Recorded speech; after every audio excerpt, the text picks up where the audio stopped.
Welcome to the Contact Center Cactus Chat podcast. I'm your host, Eric Malvin, and I know I always say we've got a special guest. We have an extra special guest today because we have the very first person that I ever hired started this all 10 years ago, Kiezia Eguia. And so welcome to the show, and thanks for being a guest today. Thanks for having me. All right. So today, because we talk about on the show outsourcing, customer experience, managing a call center. And so what better person to bring on the show and interview than Kiezia? Because the story I like to say is, besides her being the very first employee number one, I made her director of company culture, like crazy early on in the company. Like we had like 20 employees. And so that has been so key to the growth and retention of the staff here at Pac Biz, because she's the person that helps make the culture what it is today. So that's what we're going to be talking about today is company culture and how it impacts the customer experience, how it impacts the call center, the turnover. And we're going to share some stories about what you've learned and what you've experienced working with me and being the first person at Pac Biz all these years. And so, you ready? I'm excited, and it has been really like a wonderful journey, amazing journey, I would say, for 10 years. Let's get started. Yeah.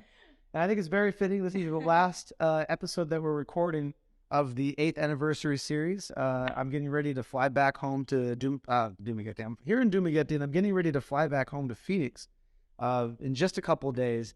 I spent the last 3 weeks out here, and it's been, as always, an incredible trip, and I was talking about it with my co-host Jake just a little bit ago about how these trips, when I come out here, it really helps me reflect, because when I'm at home and I'm in Phoenix, I don't really see you guys. We're on Zoom, but it's not the same. And I'm always thinking about growth and what's next. And, we're both like that. We're always thinking like many steps ahead.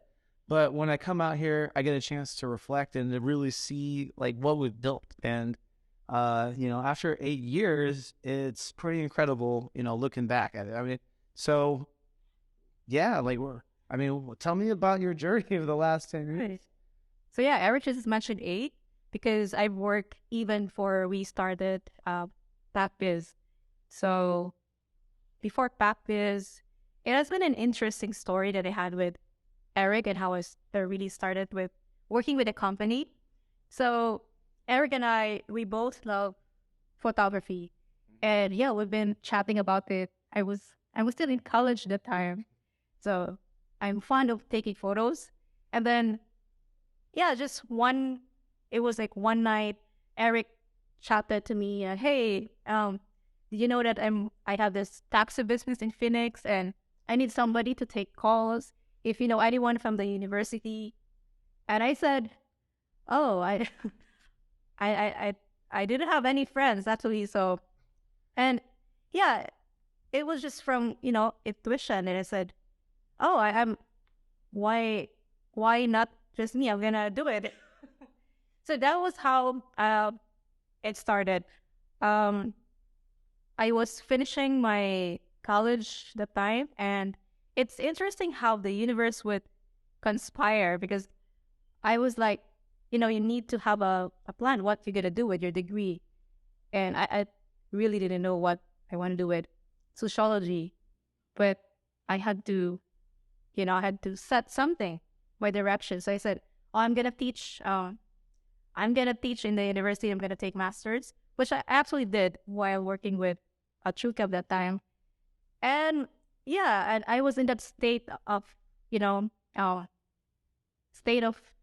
questioning what I'm going to do. So that's the time that you messaged me, or did somebody, and said, "Oh, okay, I jump in," and then timing is everything. Right timing. And so it was perfect timing, and I started working with Eric. Thank you for saying yes, because that could have all fallen apart if you wouldn't have stepped up and we didn't get this thing going. I don't know if we'd be celebrating this 8-year anniversary today. So So that's the journey. Like that's how we got started. You know, the call center thing, the taxi business actually just it struggled a bit. We ended up shutting it down a couple, like maybe a year and a half after we started the call center out here. So what was that like? Because you were there when things like shut down. That was your job. We were paying you for, you know, not only you, but we brought other people in. Like we had Rusty. Was she there at that time yet or no? Yeah, we were at like Yeah, like 5 people. 3 people. Three. I think, and Jake, Ryan, and I. Yeah. Yeah. Jake And was a podcast co-host here. And Rathby's a 4. And then Rusty, who's our QA manager. Right. And the core of some of our leaders here at Pac Biz, that's how we got our start. And they started out on the phones. But what was it like when you found out that we're closing down the taxi business? There was a lot of uncertainty. You're like, I don't know. What were you guys thinking here? Right. So I took a break for, it was the first time I really took a break from schooling. And it was 3 months for me. And then Eric found an opportunity to work with a taxi with these local taxi in Arizona. And what was it like for me was like, I was in that, crossroad again because taking calls was probably like the last thing I would do when I volunteered to take calls for TrueCal. But yeah, there's a reason why I just did that without thinking. And yeah, if you remember, Eric, I actually told you that I'm going back to my hometown. I do. And I was like, how are you going to keep working with me there? And it's not going to work. And it was the start of you offering me or you got this, because I know, Eric, you always have this thing about company culture. And there was the time when you offered me to do marketing plus like company culture. So I said, okay, I'm going to stay and try that. Yeah, cool. Yeah. And so there we go. 2015, we started Pac Biz. And I think one of the keys to success over all these years is me giving you no direction. I give you little things like, hey, can you do this or that? But for the most part, I'm not really telling you how to run company culture. I'm just like giving you the complete freedom. I think I don't know what I've exactly said, but if I were to guess now, I think it was probably something like, let's just make the job fun. Let's make it a great place to work. And you kind of took it from there, right? I mean, I don't know, right? I don't think I gave you a lot of direction. Right, that was it. They said, oh, do something fun for the company. So that was the only thing that you said to me to do. And, in the Philippines, you don't really focus, like most of the companies, especially BPO, they don't really hire it's really like rare for them to hire somebody to do company culture. So it's like really a special job. I don't know what you had in mind or your vision about where the company is going, but for sure you'd have something that you had in mind that you wanted to provide this happy workplace for everybody. And it was so yeah, just told me that, and I figure out my own how I'm gonna do this. But yeah, as I always say on the employee presentation, I would always say that it's the company culture is your mission. Yeah. How true is that? It is true. I think one of the inspirations for starting Pac Biz was that, I grew up coming out here. I didn't live here, but I grew up in Phoenix. But, I got an opportunity to come out here and visit maybe every 5 or so years. And some of the biggest employers out here are call centers. And I got to hear stories. We had family that worked at them. And I'd hear stories about how they treated the staff.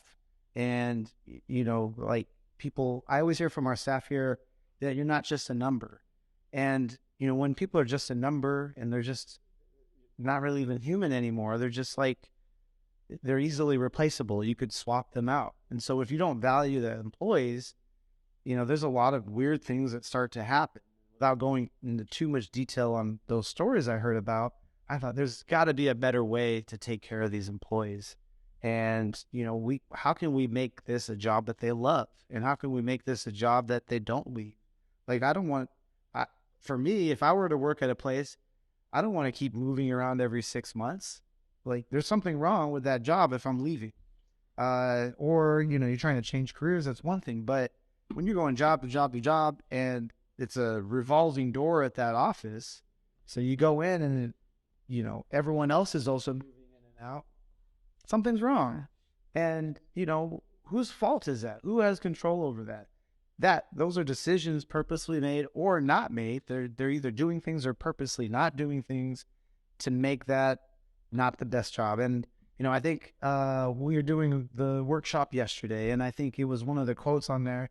If you're an employer, you have an obligation, you have a responsibility to make sure that the people working for you are excited to come to work every day. And because they 8 hours a day, people spend more time at work, I feel like, than they do leisure time during the week. You wake up, you get ready, you go to work, you come home, and then you got a couple hours of hanging out, you go to bed. And that's what it feels like many times. So what are you doing with your life if those 8 hours, that big chunk of your day, Monday through Friday, or on our case at Pac Biz, we're 24/7, so you could be working all kinds of shifts. If that's not a positive experience, that's a big chunk of your life. And, I want to be happy. I want our staff to be happy. So that was kind of my motivation was why not make it a great job? What can we do to make it a great job? And I can't be here. I live in Phoenix. And so I wanted to give someone that responsibility. Okay, what can you do to make this job fun? How can we keep this, a really great place to work? And you killed it at that. So yeah, so thanks for sharing that, Eric. I've been wondering, I'm curious what was behind that job position. But, a lot of companies, they wanted to have this, company culture. And I think a lot of company are doing that now than before, right? But I just want to share this experience that during the COVID, I've attended this workshop with the culture champions. And then one of this travel that they have with culture, although they have this, they want to be known for that, is support.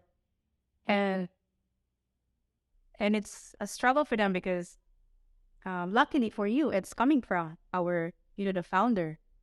So you get all the support you need.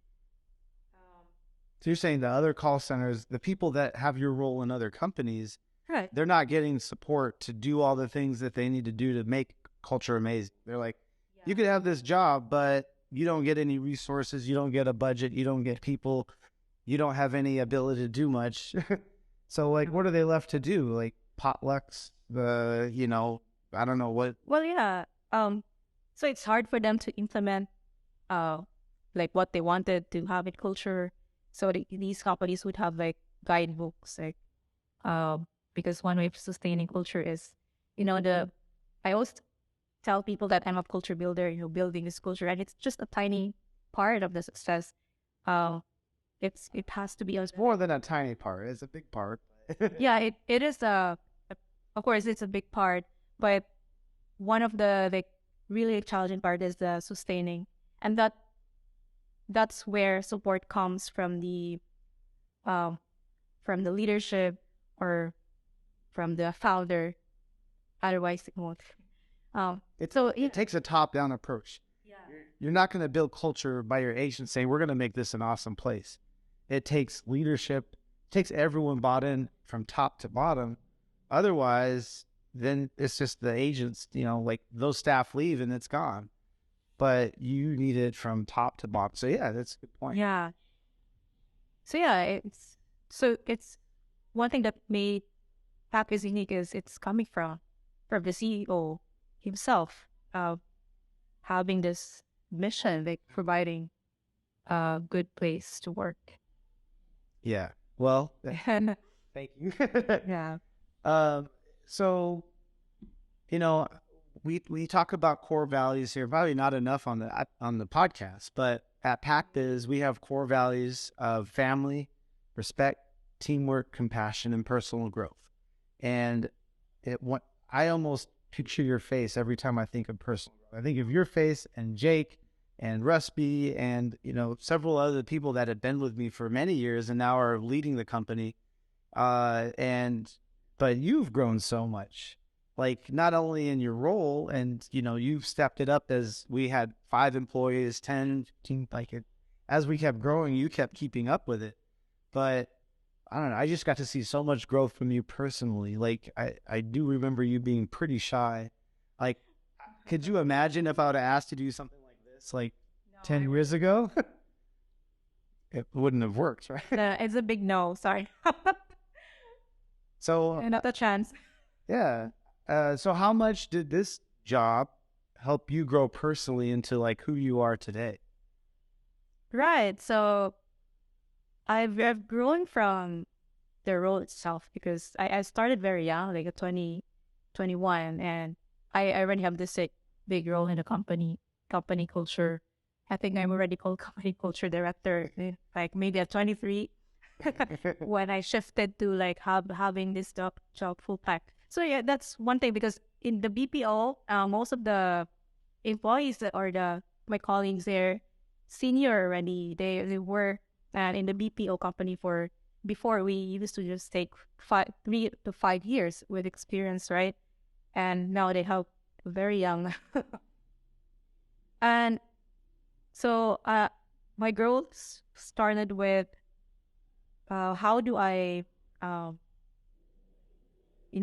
make myself credible at least.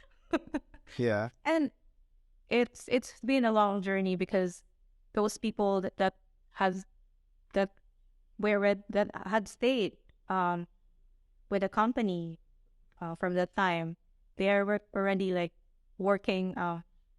We're already working together, and I don't want to say that that some of them like doubted my ability with culture because first of all, it's not, as I said, it's not a job that it's offered anywhere, even in the whole Philippines. But I'm glad to see that they're starting to hire their culture roles these days. So they're ahead of that.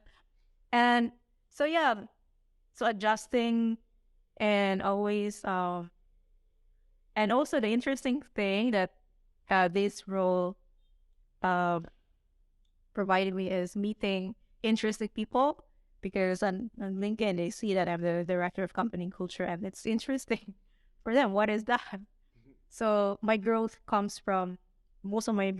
from that opportunity to meet these like individuals who are change makers because they wanted to also be doing, providing a good place to work. Yeah. That's true. Yeah. I think I've met some of the most interesting people. You've introduced me to some of the most interesting people here in Dumaguete that I'm like, how do you meet these people? And, I'm so grateful that you have the opportunity to use this as a platform to be able to bring those people in and bring them into your universe here. Because yeah, like some of them, like, and it's not just interesting people, but you've actually helped bring really talented people to Pac Biz.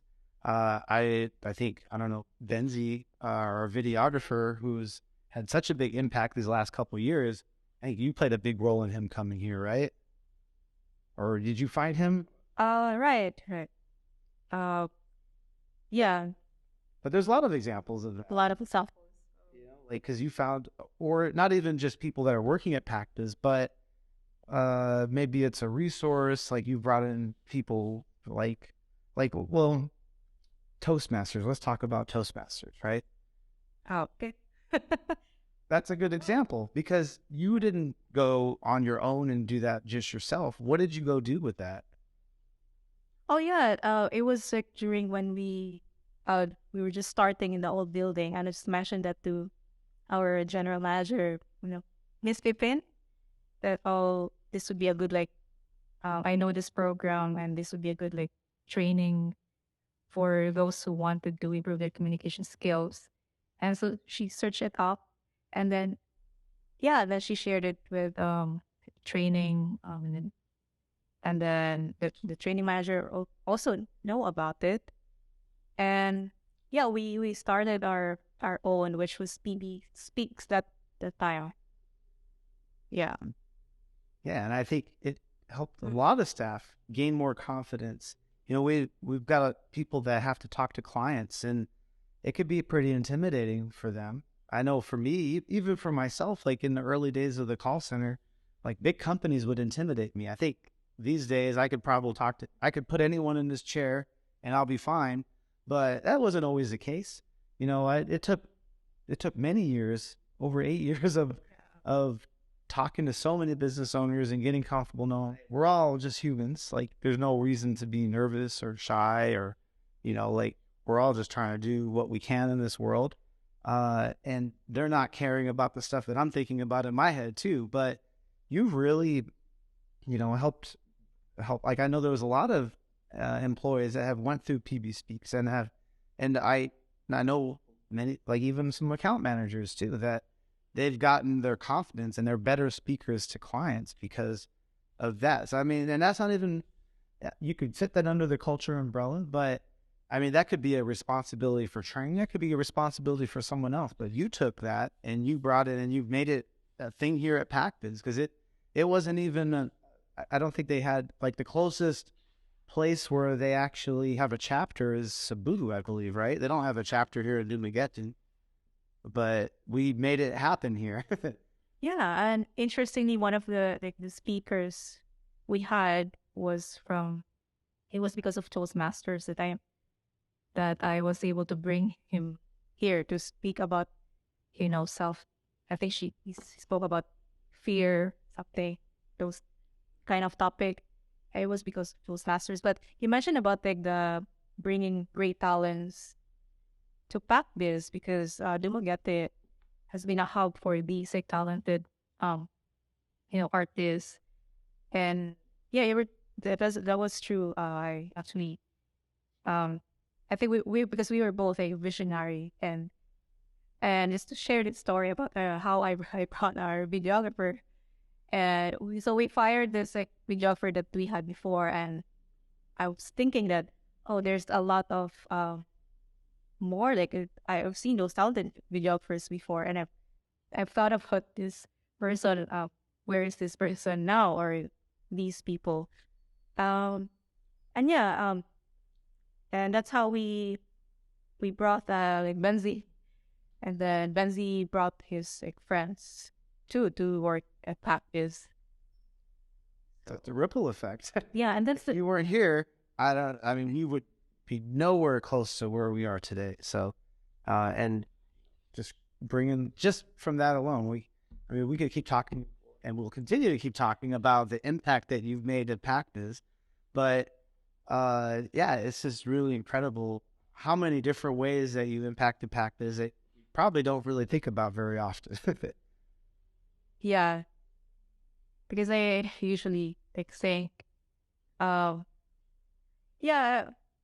I think there's so much like because the times are always changing, and I think there's like pressure on me, like how do I keep up with the um with this like changing times and be able to for us to stay relevant, right, to the business, or having our company culture still relevant to the younger generation.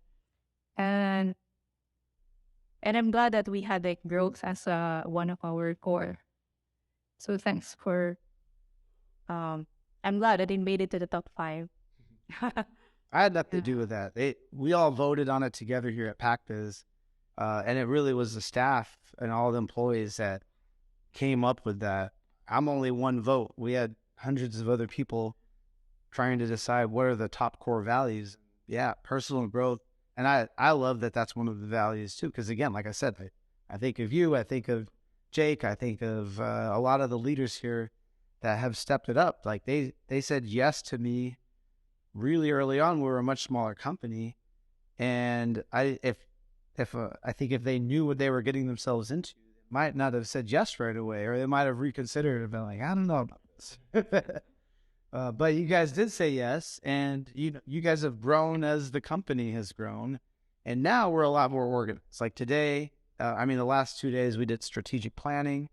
We are actually purposeful now, and in that growth, we talk about how we're going to get there in the next year, 3 years, 10 years. We have 3-month goals that were lined up to get to the year goal, to get to the 3-year goal. We weren't doing that before, but now there's no surprises. Like we all know, okay, this is what we're trying to do. Back then, we have no idea. Like there was no, like we were just like, we want to grow. There was no plan necessarily behind it. It's just, and that's what happens when you're in a growing company. You just keep going, keep moving ahead. Like what happens? How did we do that? So, well, that I think will be it for episode part 1. And I still have some more questions to talk about with Kiezia here. So don't leave yet. Don't run away. We're going to come back. And so in the next episode, I'm going to talk to Kiezia here. We're going to talk about how does she manage company culture at a company where no more employees were in the building and you couldn't actually see each other. So I want to talk some more about that. And I got a couple other questions. So come check us out on the next episode. We'll be back in 2 weeks with part 2 with Kiezia, our director of company culture. So thanks again for being here, Kiezia. Thank you also for having me. All right. We'll see you in 2 weeks.